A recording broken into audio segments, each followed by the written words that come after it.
నమస్తే V3 news కి స్వాగతం. నా పేరు నిహార్. ముందుగా హెడ్లైన్స్. జీహెచ్ఎంసీ ఎన్నికల్లోనూ దుబ్బాక తరహా ఫలితాలు పునరావృతమవుతాయి స్పష్టం చేసిన కేంద్ర హోంశాఖ సహాయ మంత్రి కిషన్ రెడ్డి.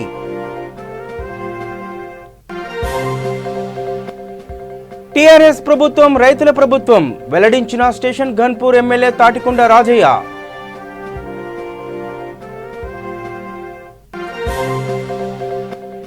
దేవరకద్రలో పలు అభివృద్ధి కార్యక్రమాలను ప్రారంభించిన ఎమ్మెల్యే డబుల్ బెడ్రూమ్ ఇళ్లు పూర్తి చేయాలని ఆదేశించిన ఆళ్ల వెంకటేశ్వరరెడ్డి.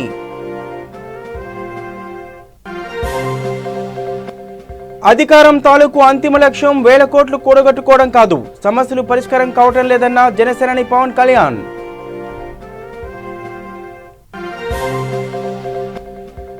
ఈ నెల 20వ తేదీ నుండి పవిత్ర తుంగభద్ర పుష్కర మహోత్సవాలు ఏర్పాట్లు చేస్తున్న అధికారులు. రైట్గా డీటెయిల్స్ చూస్తే టీఆర్ఎస్ 5 ఏళ్ల పనితీరుపై ప్రజలు తీర్పు ఇవ్వాల్సిన సమయం వచ్చిందని కేంద్ర హోంశాఖ సహాయ మంత్రి కిషన్ రెడ్డి అన్నారు. గత ఎన్నికల్లో టీఆర్ఎస్ అనేక హామీలు ఇచ్చి విస్మరించిందని విమర్శించారు. బీజేపీ రాష్ట్ర కార్యాలయంలో కిషన్ రెడ్డి మీడియాతో మాట్లాడారు. సికింద్రాబాద్ శాసనసభ నియోజకవర్గాన్ని దత్తత తీసుకున్నానని చెప్పిన సీఎం కేసీఆర్ దానిపై ఎప్పుడైనా సమీక్షించారా అని ప్రశ్నించారు. హైదరాబాద్ ఎలా ఉండాలో చూపిస్తారని చెప్పిన ముఖ్యమంత్రి ఇప్పటి వరకు హైదరాబాద్కు ఏం చేశారో చెప్పాలని కిషన్ రెడ్డి నిలదీశారు. తాత్కాలిక తాయిలాలు ఇచ్చి ఓట్లు పొందాలని టీఆర్ఎస్ చూస్తోందని, అబద్ధపు ప్రచారాలు ఇంకెన్నాళ్ళు చేస్తారని ప్రశ్నించారు. జీహెచ్ఎంసీ ఎన్నికల్లోనూ దుబ్బాక తరహా ఫలితాలు పునరావృతం అవుతాయన్నారు. రాష్ట్ర ఎన్నికల సంఘం రాజకీయ ఒత్తిళ్లకు లొంగకుండా ఎన్నికలు నిర్వహించాలని కిషన్ రెడ్డి అన్నారు.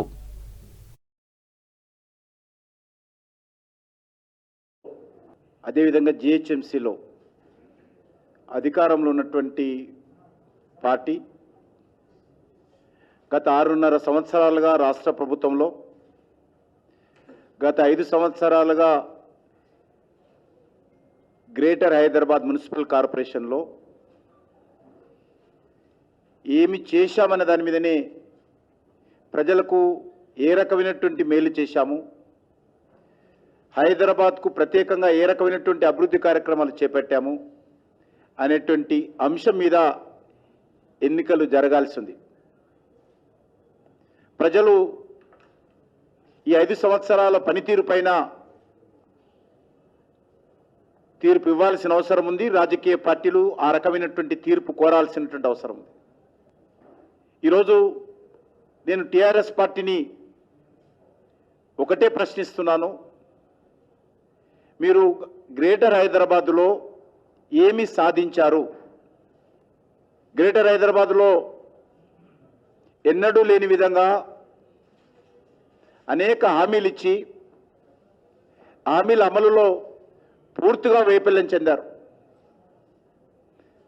హైదరాబాద్ నగరాన్ని 400 విభాగాలుగా విభజించి మరి ప్రతి డివిజన్లో ఒక ముఖ్యమైనటువంటి మంత్రులు అధికారులను పెట్టి హైదరాబాద్ను చాలా ముందుకు తీసుకెళ్తాము, దత్తత తీసుకుంటున్నాము ఒక్కొక్క డివిజన్ అని చెప్పి ప్రచారం చేశారు.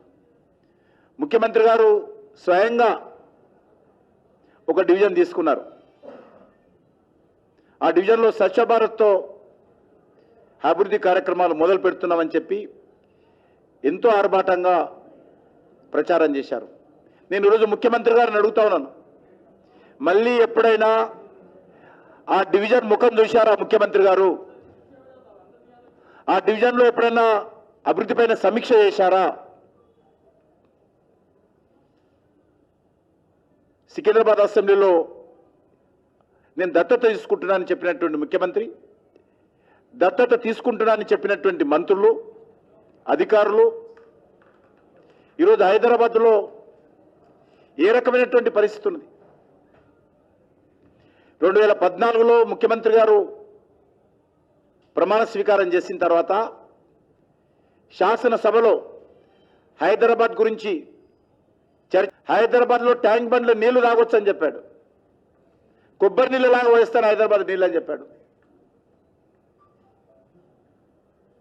మరి ఈరోజు నేను ముఖ్యమంత్రి గారిని అడుగుతా ఉన్నాను, మీ పుణ్యమాని మెట్రో రైలు పాతపట్నం పోలేదు, ఓల్డ్ సిటీకి ఈరోజు మెట్రో రైలు పోలేదంటే ఆ పాపం ముఖ్యమంత్రి గారిది, ఆ పాపం ఎంఐఎం పార్టీది. ఈ రెండు పార్టీలు అపవిత్రంగా చేసినటువంటి పొరపాటు కారణంగా ఈరోజు హైదరాబాద్ ప్రజలకు, ముఖ్యంగా పాత పట్టణ ప్రజలకు మెట్రోను దూరం చేశారు. హైదరాబాద్ ప్రజలు చాలా చైతన్యమైనటువంటి ప్రజలు. హైదరాబాద్ ప్రజలు చదువుకున్నటువంటి ప్రజలు. హైదరాబాద్ ప్రజలు టీవీల ద్వారా అనేక వాస్తవ విషయాలు తెలుసుకొని ఈరోజు స్పందించేటువంటి ప్రజలు. మీ తాత్కాలిక తాయిలాలతో హైదరాబాద్ ప్రజల యొక్క మెప్పు పొందలేరనే విషయాన్ని ఈ సందర్భంగా మనవిస్తున్నాను. దుబ్బాక ప్రజలు బెదిరింపులకే భయపడకుండా, ఒత్తిళ్లకే భయపడకుండా, పెన్షన్లు తీసేస్తామన్నా భయపడకుండా, ఇది బంగారు తెలంగాణనా లేక కంగారు తెలంగాణనా తెలియనటువంటి పరిస్థితుల్లో ఈరోజు మరి టీఆర్ఎస్ పాలనలో ఈ 6.5 సంవత్సరాల్లో పరిస్థితి ఉత్పన్నమైంది. రైతులకు గిట్టుబాటు ధర రావాలి అంటే తేమ శాతం తక్కువగా ఉన్న పత్తిని కొనుగోలు కేంద్రాలకు తీసుకురావాలని అన్నారు స్టేషన్ గన్పూర్ ఎమ్మెల్యే తాటికొండ రాజయ్య. లింగాల గణపురం మండలం నెల్లుట్ల గ్రామంలో సీసీఐ పత్తి కొనుగోలు కేంద్రాన్ని రాజయ్య ప్రారంభించారు. కార్యక్రమంలో ఎమ్మెల్యేతో పాటు ఎంపీపీ చిట్ల జయశ్రీ ఉపేందర్ రెడ్డి, ఆకుల కుమార్, మండల అధ్యక్షులు నాగేందర్, సర్పంచ్ల ఫోరం అధ్యక్షులు దూసరి గణపతి, దిశ కమిటీ సభ్యురాలు భాగ్యలక్ష్మి, ఆర్ఎస్ పార్టీ నాయకులు, రైతులు, కార్యకర్తలు తదితరులు పాల్గొన్నారు. అనంతరం ఎమ్మెల్యే తాటికొండ రాజయ్య మాట్లాడుతూ టీఆర్ఎస్ ప్రభుత్వం రైతుల ప్రభుత్వమని, రైతులకు కనీస మద్దతు ధర కల్పించడం కాదు, గిట్టుబాటు ధర కల్పించడమే లక్ష్యంగా గ్రామాలలో ధాన్యం, పత్తి కొనుగోలు కేంద్రాలను త్వరితగతిన ప్రారంభించుకోవడం జరుగుతుందన్నారు.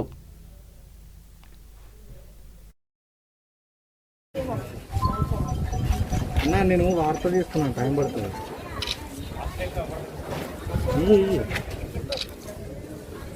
ఇయ్యండి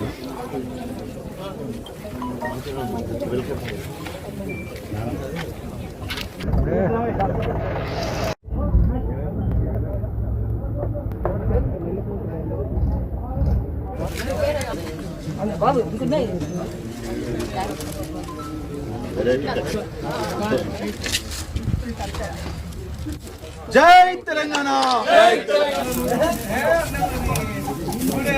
నువ్వు కన్నా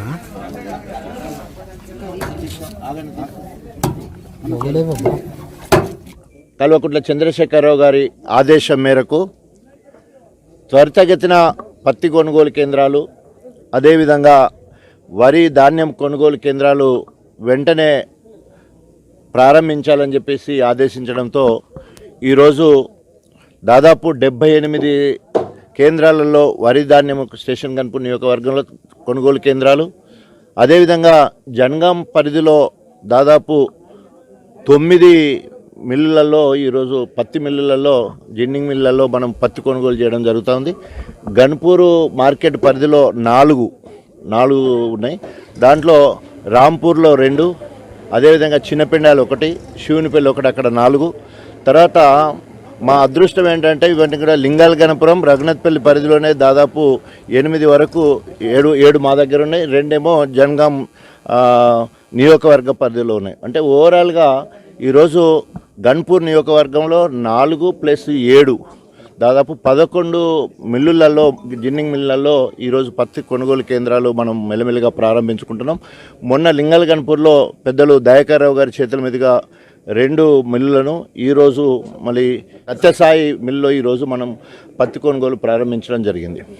సో రైతులు ఇక్కడికి తీసుకొచ్చే నాటికే మరి తేమ శాతము 12 లోపున ఉండాలా, కరెక్ట్గా రేటు పడాలంటే 8% తేమ ఉంటే దాదాపు 5,700 నుండి 800 రేటు పడటానికి అవకాశం ఉంది. 1% తేమ 8కి 1% పెరిగేది ఉంటే 1% తగ్గుతుంది, డబ్బులు తక్కువ అవుతాయి. 1% డబ్బులు తక్కువ అవుతాయి. 2% అంటే 10 అయిందనుకోండి, 2% డబ్బులు తక్కువ వచ్చేదానికి అవకాశం. సీసీఐ మరి ప్రత్యేకంగా ఇక్కడ ఉండి మరి కొనుగోలు చేయడం జరుగుతూ ఉంది.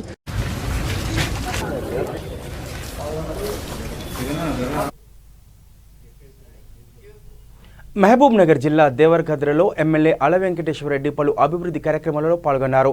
కళ్యాణ లక్ష్మి, షాదీ ముబారక్, సీఎం సహాయ నిధి చెక్కులను పంపిణీ చేశారు.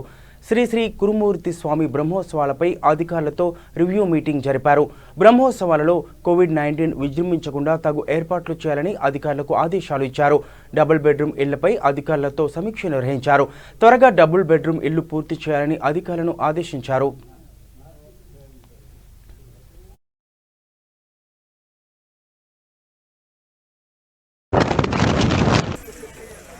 మరి సింగిల్ విండో ప్రెసిడెంట్లు, మరి ఎంపీటీసీలు, సర్పంచులు, మరి గౌరవ ప్రజాప్రతినిధులు, మరి పత్రికా విలేకరులు,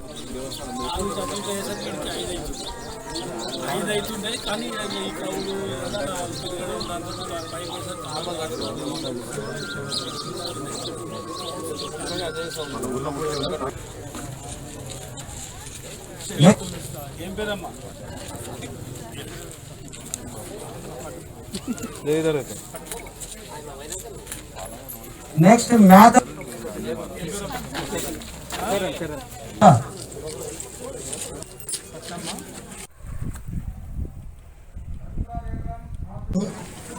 మరి డ్రైనేజీ, మంచినీటి వసతి, మరి మన డబుల్ బెడ్రూమ్ లబ్ధిదారులకు ఏమేమైతే అవసరం ఉన్నదో దానిపైన అధికారులు మరి ఎమ్మెల్యే గారి అధ్యక్షతన మరి రివ్యూ కార్యక్రమం జరుగుతూ ఉంది. కాకుండా కోర్స్ ఎక్కువ పెట్టి నాకు ఈ నెలాఖరికి ఓపెనింగ్ పెడుతున్నా. దాన్ని మీరు ఎట్లా చేస్తారో చూడండి. ఎందుకంటే దాని కొరకు నేను పొల్ల పోస్ట్పోన్ చేసుకొని రాదు. మీ డి గారు ఉన్నారు, రఘు ఏ ఉన్నాడు,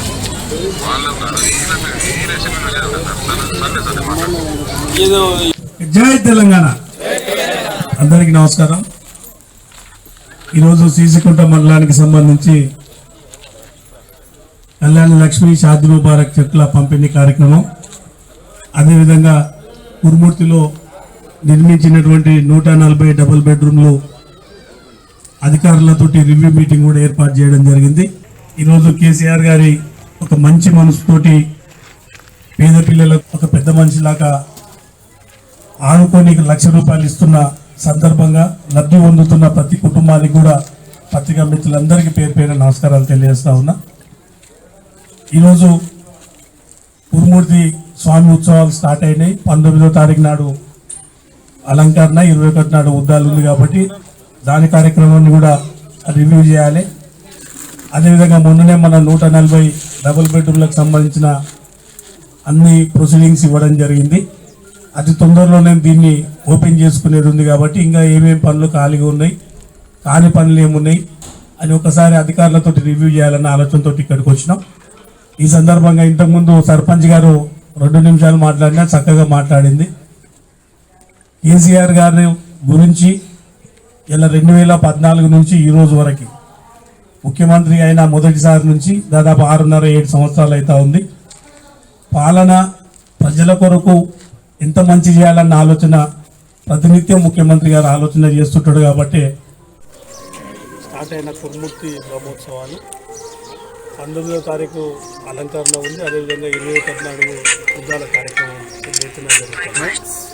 ప్రతి సంవత్సరం కూడా ఉద్దాల కార్యక్రమానికి ఒక పాలమూరు జిల్లా నుంచే కాకుండా మిగతా రాష్ట్రాల నుంచి కూడా తెలంగాణ వ్యాప్తంగా కూడా లక్షలాది మంది వచ్చే ఆనవాయితీ. పేదల తిరుపతిగా భావించే కురుమూర్తి స్వామిని దర్శించుకొని వారి ఆశీస్సులు తీసుకోవాలని సామాన్య జనం చాలా పెద్ద ఎత్తున వస్తూ ఉంటారు. కానీ ఈసారి కరోనా నేపథ్యంలో ఆల్రెడీ సెకండ్ వేవ్ స్టార్ట్ అయిన కారణంగా ఒక లిమిటెడ్గా, అంటే పోయినసారిలాగా లక్షల మంది రాకుండా జాగ్రత్తగా రావాలని కోరినాం. వచ్చే ప్రతి భక్తుడు కూడా తప్పనిసరిగా మాస్క్ ధరించాలి, శానిటైజర్ వాడాలి, సోషల్ డిస్టెన్స్ అనేది కంపల్సరీ మెయింటైన్ చేయాలని జిల్లా యంత్రాంగం కానీ, అధికారులు కానీ, ప్రజాప్రతినిధులు కానీ అందరూ కోరడం జరిగింది. దానిలో భాగంగానే ఈరోజు 19 నాడు జరిగే అలంకరణ కానీ, అదేవిధంగా 21 నాడు జరిగే ఉద్దాల కార్యక్రమం, దానికి సంబంధించిన ఏర్పాట్లన్నీ కూడా పరిశీలించడానికి నేను, నాతో పాటు జిల్లా ఆర్డీఓ గారు, మిగతా అన్ని డిపార్ట్మెంట్ల అధికారులు. జనసేనాని పవన్ కళ్యాణ్ మంగళగిరిలో పార్టీ క్రియాశీలక సమావేశంలో పాల్గొన్నారు. ఈ సందర్భంగా ఆయన ఆసక్తికర వ్యాఖ్యలు చేశారు. అధికారం తాలూకు అంతిమ లక్ష్యం 1000 కోట్లు కూడగట్టుకోవడం కాదని అన్నారు. ప్రజలు కోల్పోయిన వాటిని అందజేయడమే అధికారం అని జనసేన అదే చేస్తుందని స్పష్టం చేశారు. సమస్యను ఎత్తి చూపితే వ్యక్తిగత దూషణలకు దిగడం మినహా సమస్యను పరిష్కరిద్దామన్న ఆలోచన పాలకులు అధికార పక్షంలో లేదని విమర్శించారు. తనకు సమస్యల నుండి పారిపోవడం తెలియదని, ఏ సమస్యనైనా ధైర్యంగా ఎదుర్కొంటానని తెలిపారు. దేనిపైనైనా అభిప్రాయం చెప్పాల్సి వచ్చినప్పుడు స్పష్టంగా చెబుతానని అన్నారు. పాలకులు పరిస్థితులకు తగ్గట్టుగా మాట మార్చేస్తుంటారని, అమరావతి విషయంలో అదే జరిగిందని పవన్ కళ్యాణ్ అభిప్రాయపడ్డారు.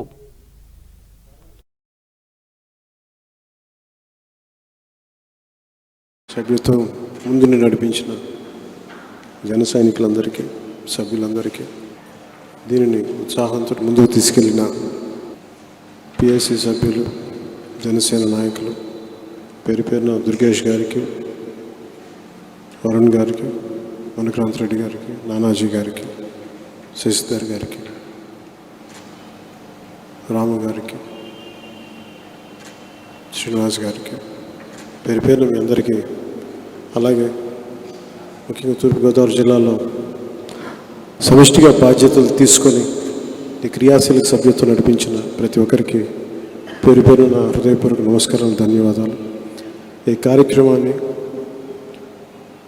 చాలా పట్టుదలతోటి దీన్ని చాలా దిగ్విజయంగా చేయాలి అని చెప్పి రాష్ట్ర స్థాయి నుంచి చక్కటి ఆదేశాలు ఇస్తూ ఎప్పటికప్పుడు సమీక్షలు చేస్తూ దీన్ని ముందుకు తీసుకెళ్ళిన పిఎస్సి చైర్మన్, ప్రతి నియోజకవర్గంలో కూడా ఈ ఎక్సైజ్ చాలా సంవత్సరాల నుంచి చేస్తూ ఉంటే ఈ రోజుకి ఒక చక్కటి రూపు తీసుకుంటుంది, ఒక మార్పు తీసుకుంటూ ఉంది. దీంట్లో నేను ఏదైతే నమ్మి ఒక కొత్త నాయకత్వానికి నేను అప్పచెప్పానో బాధ్యతలు 2019 ఎన్నికల్లో, ఈరోజు నా నాయకత్వమే ఈ క్రియాశీలక సభ్యత్వాన్ని ముందుండి మీరు తీసుకెళ్తున్న ప్రతి ఒక్కరి పేరు పేరు మీ అందరికీ ప్రత్యేక ధన్యవాదాలు తెలుపుకుంటాను. ఇందాక మీ పేరు మీరే విజయశేఖర్, మంగళగిరి కదా మీది. విజయశేఖర్ లాంటి మన వ్యక్తుల దగ్గర నుంచి, అలాంటి అభిమానుల దగ్గర నుంచి, అలాంటి కార్యకర్తల దగ్గర నుంచి, జన సైనికుల దగ్గర నుంచి చాలా ఇన్ఫర్మేషన్ తీసుకున్నాను. పోరాట యాత్రలో నేను ఏ మూలకి వెళ్ళినా సరే ప్రతి జన సైనికుడు ఇష్టపడే కూర్చోబెట్టి ఒక పార్టీకి ఒక జెండా కట్టుకొని, ఇందాక దాసరామ్ చెప్తున్నట్టుగా వాళ్ళే పెట్రోల్కి డబ్బులు పెట్టించుకొని, అంటే ఒక 100 రూపాయలు 150 రూపాయలు సంపాదన ఉంటే దాంట్లో ఒక 50 రూపాయలు 100 రూపాయలు పెట్రోల్ కొట్టించుకొని మొత్తం తిరిగేవాళ్ళు. నేను అడిగేవాళ్ళని దేనికంటే మాకు ఇష్టం అన్నాను. నువ్వు మాట్లాడితే మా లోపల ఉండే గుండెల్లో ఉండే బాధ తీరుద్ది, అందులో మీకు మద్దతు తెలుపుతున్నావు అని చెప్పి తిరుగుతూ ఉండేవారు. మీరు ఒకటే స్ఫూర్తిగా తీసుకోండి. ఈ రోజున 2017లో ఎక్కడో ఒక తల్లి, రాయలసీమ కర్నూలు జిల్లాలో కర్నూలు టౌన్లో ఒక తల్లి తన 14 ఏళ్ల ఆడబిడ్డని స్కూల్ నుంచి ఫోన్ వస్తే స్కూల్కి వెళ్ళి చూస్తే స్కూల్ అథారిటీస్ చెప్పారు, అమ్మ మీ బిడ్డ వచ్చి తీసుకోబోండి అన్నారు. వెళ్ళి ఆవిడ చూస్తే బిడ్డ ఫ్యాన్కి ఉరేసుకుంది, కాళ్ళు కింద తగులుతూ ఉన్నాయి, ఫ్యాన్ అంత పైకి ఉంది. తన బిడ్డని చంపేశారు, మానభంగానికి గురైంది. ఆవిడ తల్లి చెప్తా ఉంది. రిపోర్ట్స్ అలాగే వచ్చినాయి, ఫోరెన్సిక్ రిపోర్ట్స్ అన్నీ. ఎక్కని గడప లేదు, అడగని వ్యక్తి లేదు. జిల్లాకి దాకా కొద్ది నెలల తర్వాత కర్నూలు జిల్లాకు పోయి దాని మీద ఒక నిరసన యాత్ర పెట్టితే అది సిబిఐకి వెళ్ళింది. అది ఆ కేసు సిబిఐ రావాల్సి వచ్చి తీసుకోవాల్సి వచ్చింది. అంటే మనం ప్రతిసారి చట్టసభల్లోకి వెళ్తేనే మార్పు జరుగుద్ది అని మనం నిరాశపడక్కర్లేదు. ఎందుకు చెప్పి మనం ఉన్నది ప్రజా సమస్యలని చేయడానికి. అన్ని సమస్యలను తీసుకునే ధైర్యం ఒక రోజులో రాదు. మేము ముఖ్యంగా ఇప్పుడు స్థానిక సమస్యలు కానీ, గ్రామ సమస్యలు కానీ, గ్రామాల్లో మనకి హాస్పిటల్స్కి వెళ్తే డాక్టర్లు ఉండరు, లేదంటే కనీసం టీటీ ఇంజక్షన్లు ఉండవు. వీటంటే మాట్లాడి గళం ఎత్తాలి అంటే మనకు బలమైన సమూహం కావాలి. మీరు 5 మందే ఉంటారు. మీరు ఒక్కోసారి 5 మంది మీకు ఎంత బలమో అంతే చేయండి. మీరు మీ స్థాయికి మించి గొడవలు పెట్టుకోకండి. లేదు మీకు మంచి బలం ఉంది, బలంగా అడగండి. లేదు ఒకసారి రాష్ట్ర నాయకత్వం సపోర్ట్ కావాలి, తెలియజేయండి. నిజానికి అలాంటి పరిస్థితులు వస్తే మీకేమైనా ఇబ్బంది అన్నా కానీ నేనే డైరెక్ట్గా నేను వస్తాను. మీకు తెలుసు, ఎందుకంటే సుగాలి ప్రీతి కేసులో చూడండి, ఒక తల్లి వచ్చి అడిగితే నేను రోడ్ల మీదకి వచ్చాను.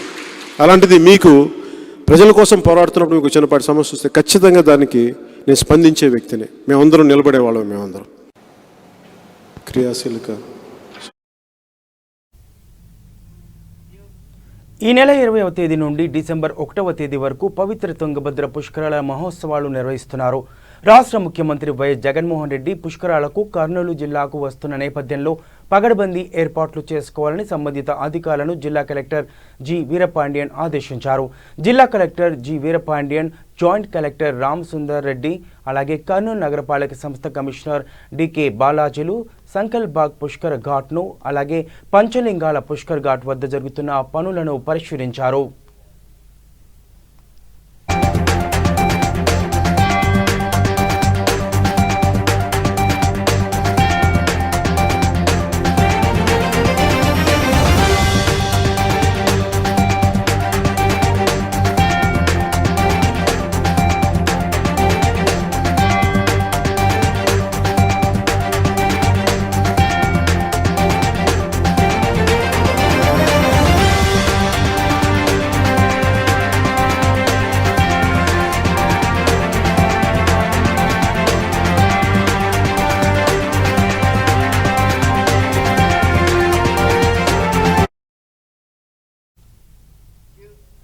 మేడ్చల్ జిల్లా రాంపల్లి చౌరస్తాలోని సబ్ స్టేషన్లో విధులు నిర్వహిస్తున్న సబ్ ఇంజనీర్లు విజయేందర్ రెడ్డి, సంతోషులు లంచం తీసుకుంటూ అడ్డంగా దొరికిపోయారు.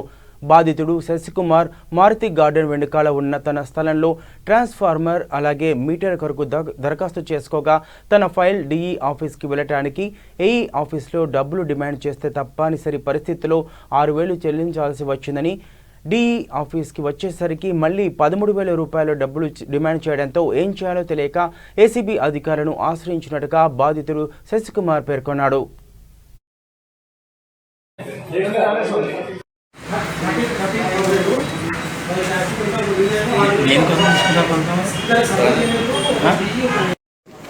వైష్ణవి కన్స్ట్రక్షన్స్ ఇక్కడ ఉంది, నాగారంలో ఉంది.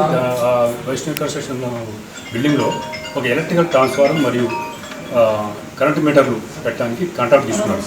దీనికోసం ఒక అప్లికేషన్ కూడా పెట్టాడు. ఫస్ట్ అప్లికేషన్ ఏడీ ఆఫీస్లో పెట్టాడు.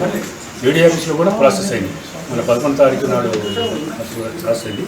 12వ తారీఖు నాడు దీనికోసం 6,000 రూపాయలు లంచంగా ఇవ్వమంటే ఈ శశికుమార్ రెడ్డి సంతోష్ బాబు అని అక్కడ సంతోష్ అని ఉన్నాడు, అక్కడ సబ్ ఇంజనీర్, ఆయన ఫోన్పే ద్వారా పే చేశాడు 6,000.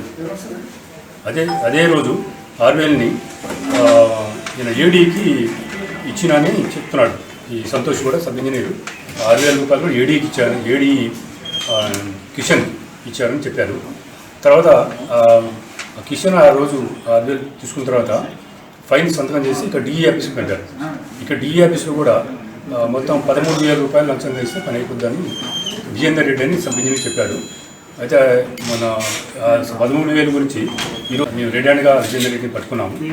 అయితే వెరిఫికేషన్లో విజయేందర్ రెడ్డి ఏం చెప్పారంటే విజయేందర్ రెడ్డికి ఏమో 1,000 రూపాయలు ఈ 13,000, 2,000 రూపాయలు మధుసూదన్ ఏఈకి, 10,000 రూపాయలు డిఈకి ఇచ్చానని చెప్పాడు. అందువల్ల మేము ఏఈ మరియు ఇక డిఈ పాత్రను కూడా మేము ఇంకా ఇందులో వెరిఫై చేస్తున్నాము. ఈ కేసు కూడా ఇంకా ఇన్వెస్టిగేషన్ ఉంది కాబట్టి ఇలా చాలామంది కూడా ఇన్వాల్వ్ అయ్యారు కాబట్టి అందరి పాత్రని ఎవరెవరి పాత్ర ఏంటనేది కూడా మేము పూర్తిగా విచారిస్తున్నాము.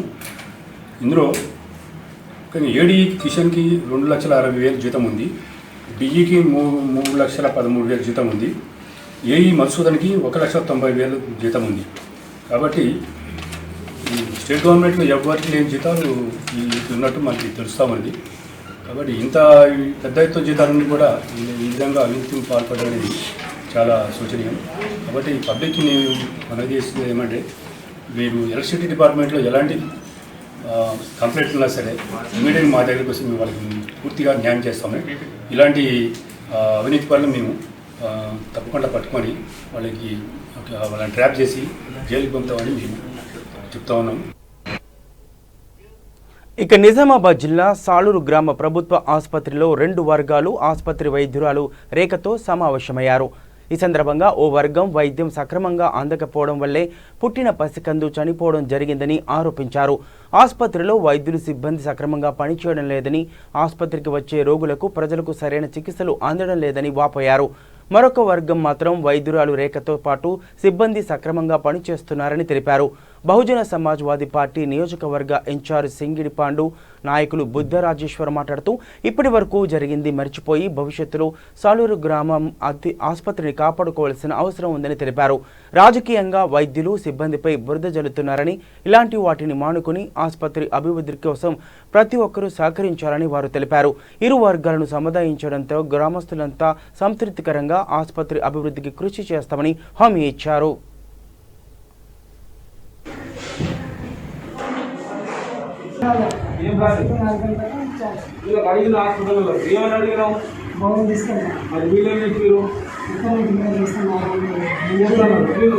పవర్ తీసుకున్నారు, బాబా వీళ్ళు మంచిగున్నారు, మేమే చేస్తానే పవర్ తీసుకున్నారు. తర్వాత ఏం జరిగింది?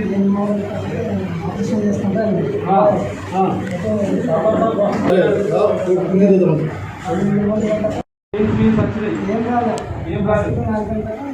వీళ్ళకి అడిగిన హాస్పిటల్లో ఏమని అడిగినాం? మరి వీళ్ళేం చెప్పారు? వీళ్ళు పవర్ తీసుకున్నారు, బాబా వీళ్ళు మంచిగున్నారు, మేమే చేస్తానే పవర్ తీసుకున్నారు. తర్వాత ఏం జరిగింది?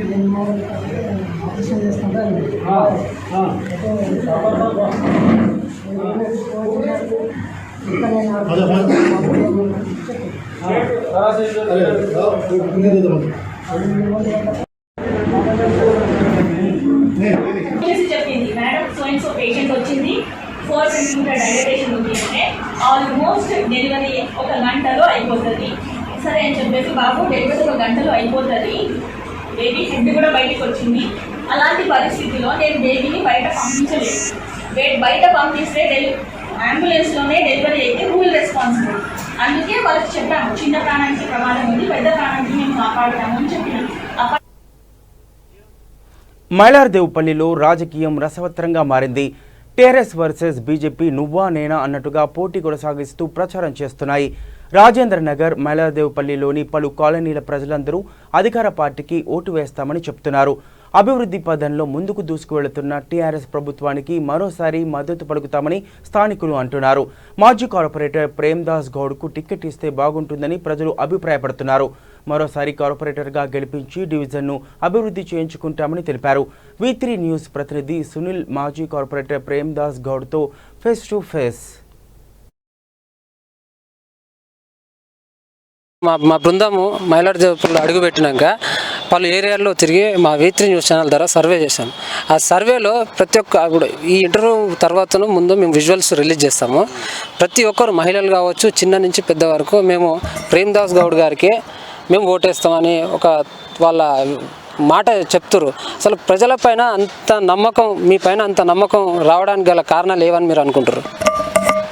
మీరైతే ఈరోజు ఇంకోటి చేసారు, సర్వే చేసారు కదా, మేమనేది అంటే ప్రజలపై నమ్మకం ఉన్నది, వాళ్ళకందరూ నా మీద నమ్మకం ఉన్నది. ఎందుకంటే గతంలో చేసిన అభివృద్ధి చూసి మేము 5 ఏళ్ళు అవతల వచ్చి టీ హాస్పిటల్లో ఉండి కూడా ఒక కార్పొరేటర్ గెలిచి ఒక 2 ఏళ్ళు కూడా సరిగా పని చేయకుండా ఉండి మళ్ళీ ఎమ్మెల్యే ఎలక్షన్లప్పుడు మళ్ళీ ఆయన ఎమ్మెల్యేగా పోటీ చేసిండు ఇండిపెండెంట్ నుంచి చేసి అప్పటికే మా పార్టీ కూడా అధిష్టానం కూడా సస్పెండ్ చేసిరు. ఏమిటంటే ఖాళీ ఎలక్షన్లు వచ్చామట ఏ పార్టీ నుంచి పోతే బాగుంటుంది, ఎట్లా పోతే బాగుంటుంది అని చెప్పి అవతలలు చేస్తున్నారు. ప్రజలందరూ అన్నా నువ్వు లేదు, మేము లోటు అయిపోయినాం, మేము నీ ఆయంలో ఎక్కడ చూసినా కానీ మంచినీళ్ళే కానీ డ్రైనేజే కానీ ఏదైనా కూడా చాలా చక్కగా జరిగింది. మళ్ళీ నీలాంటి వాళ్ళు వస్తేనే మన బస్తీలను డెవలప్ వస్తే అవుతుంది అని చెప్పని జనాలు నాకు కోరుతున్నారు, ప్రజలుతున్నారు. ఇప్పుడు ఈ గడిచిన 5 ఏళ్లలో మైలార్దేవుపల్లిలో అభివృద్ధి జరిగిందని మీరు అనుకుంటున్నారా? ఇప్పుడు మీరు 5 ఏళ్ల క్రితం మీరు కార్పొరేటర్గా ఉన్నారు, తర్వాత బీజేపీ అధికారంలోకి రావడం జరిగింది కార్పొరేటర్ అభ్యర్థిగా. ఇప్పుడు ఈ బీజేపీ అభ్యర్థిగా కార్పొరేటర్గా ఉన్నప్పుడు ఈ 5 ఏళ్లలో ఎంతవరకు అభివృద్ధి జరిగిందని మీరు అనుకుంటారు? అభివృద్ధి ఎందుకంటే ఆయన ఇక్కడ ఎమ్మెల్యే గారు ఉన్నప్పుడు ఎమ్మెల్యే గారితో కలిసి మంచిగా ఉండి చేస్తుంటే చాలా అభివృద్ధి అవుతుండే. ఎమ్మెల్యేతో కలవలేనా, ఎందుకంటే ఎమ్మెల్యే అంటే ఏందో అనుకుంటున్నా, ఒక ఎమ్మెల్యే గారు ఉన్నప్పుడు ఓ పార్టీ నుంచి ఆయన ఉన్నప్పుడు ఎమ్మెల్యే గారితో కలుసుకోపోండి ఇలా మస్తు అభివృద్ధి అవుతుంది మాంతం కూడా. ఆయన కార్పొరేషన్ నుంచి ఒక పైసా కూడా తీసుకోవాలి. ఆయన ఎమ్మెల్యే గారి ద్వారా కొన్ని అభివృద్ధులు తప్పకుండా అయినాయి ఇక్కడ. ఓకే, ఇప్పుడు ఈ 5 ఏళ్లలో కొంతవరకు అభివృద్ధి కాలే అని మీరు అన్నమాటనే, మీ మాటనే. కానీ ఎటువంటి కార్యక్రమాలు ఇక్కడ పెండింగ్ పడ్డ డెవలప్మెంట్స్ ఏమున్నాయి, పెండింగ్ పడ్డ ఇప్పుడు ఇక్కడ అభివృద్ధి చేయాల్సిన అంశాలు ఏమవుతున్నాయని మీరు అనుకుంటారు? ఒకవేళ మీరే కార్పొరేటర్గా గెలిస్తే ఇక్కడ ఎటువంటి అభివృద్ధి చేసే దిశగా మీరు ముందుకెళ్తారు? చాలా బస్సులల్లో మైలార్దేపల్లి డివిజన్ అంటేనే గేటర్ల పెద్ద డివిజన్ ఇది. ఎందుకంటే 2 డివిజన్ల అయినా ఇది ఒక డివిజన్ అయిపోయింది. ఇది చాలా జగలు కూడా గౌరవ కేటీఆర్ ఉన్నారు, మున్సిపల్ శాఖ మంత్రి ఉన్నారు. మేము మా టీఆర్ఎస్ పార్టీ గెలిచిన తర్వాత ఎందుకంటే బస్సులు చాలా ఎంకబడ్డాయి, బస్సులు చాలా పెద్దగైనాయి. ఆ పెద్దగైనందుకు మేమందరం కూడా ఉండి ఇక్కడ డెనిస్లే కానీ మన సీసీ రోడ్లే కానీ లైటింగే కానీ మంచిల సమస్య ఉన్నా కూడా ఏదేమన్నా కూడా మహిళా బిల్డింగ్లు ఇవన్నీ అడుగుతున్నారు. మా మొత్తం ఇప్పుడు గతంలో మేము ఉన్నాడు కట్టాము, మళ్ళీ ఇప్పుడు అధికారం వస్తుంది, ఎవరైనా వస్తారు. వచ్చిన తర్వాత మా బస్సులను డెవలప్ చేయడానికి మేము తయారున్నాం. అందుకే ముందు పబ్లిక్ అది ఏమంటుందంటే అలా వస్తే బాగుంటుంది అని పబ్లిక్ కోరుతున్నాం. మన దేశం విభిన్న సంస్కృతులు వింత ఆచారాలకు నిలయం. ఇదే కోవలో కర్నూలు జిల్లా పత్తికొండ మండలం పెద్దహుల్తి గ్రామంలో వింత నమ్మకం కొనసాగుతోంది. దీపావళి సందర్భంగా ప్రతి ఏటా గ్రామంలో కారుమంచప్ప హుల్తిలింగేశ్వర స్వామి ఉత్సవాలు ఘనంగా జరుగుతాయి. ఈ ఉత్సవాల్లో గంగ పూజకు ప్రత్యేక స్థానం ఉంది. గ్రామంలో ఏటిగడ్డ వద్ద గంగ పూజ ఉత్సవం జరుగుతుంది. భక్తులు కోరికలు తీర్చుకునేందుకు ఏటి వద్ద స్నానం చేసి తడి బట్టలతో ఉత్సవ మండపం వద్ద బోర్లా పడుకుంటారు. పూజ అనంతరం ఉత్సవ విగ్రహాలను తలపై పెట్టుకుని స్వామిని మోసే వ్యక్తి పడుకున్న భక్తుల వద్దకు వస్తారు. అక్కడ పడుకుని ఉన్న భక్తులను స్వామి పాదస్పర్శతో తట్టి లేపడం ఆనవాయితీగా వస్తోంది. స్వామి పాదస్పర్శ కోసం భక్తులు పరితపిస్తారు. పాదస్పర్శ జరిగిన తర్వాత భక్తులు స్వామి ఇచ్చే విభూది బండారు తీసుకుని స్వామి ఇచ్చే సందేశం విని వెళ్తారు. పాదస్పర్శ జరిగితే దీర్ఘకాల రోగాలు నయం అవ్వడమే కాకుండా సమస్యలన్నీ పరిష్కారం అవుతాయని భక్తుల నమ్మకం. ఈ ఉత్సవాల్లో పాల్గొనేందుకు కర్ణాటక, మహారాష్ట్ర, తెలంగాణ రాష్ట్రం నుండి కూడా భక్తులు తరలి వస్తుంటారు.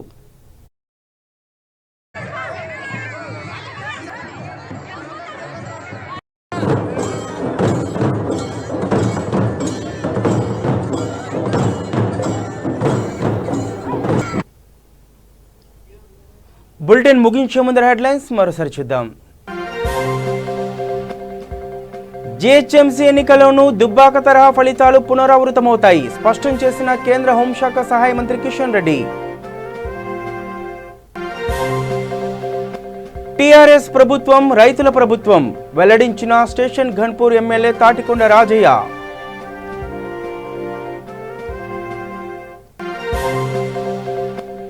దేవరకద్రలో పలు అభివృద్ధి కార్యక్రమాలను ప్రారంభించిన ఎమ్మెల్యే.